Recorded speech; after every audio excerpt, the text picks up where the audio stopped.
Ну а школьники Ужебулунского района сразились в 23-х играх предков. В поселке Тикси прошли традиционные соревнования по национальным видам спорта народов Севера.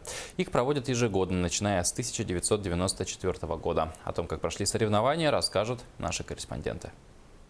Основателем этих традиционных игр является ветеран спорта Российской Федерации, почетный гражданин Булунского улуса, ветеран системы образования Семен Семенович Шамаев.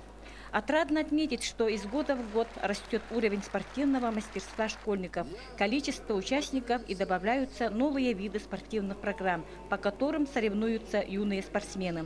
Очень надеются и тренера, и родители, что некоторые сильные спортсмены войдут в состав сборной Якутии и будут представлять республику на международных играх «Дети Азии». Мы желаем участникам хорошей учебы, крепкого здоровья и чтобы всегда так достойно защищали честь своей школы, наследия района и республики и России. В командном зачете первое место завоевала весьма представительная по составу спортивная команда Кюсюрской средней общеобразовательной школы. Многие юные спортсмены выступали по нескольким видам спорта и завоевали медали разных достоинств.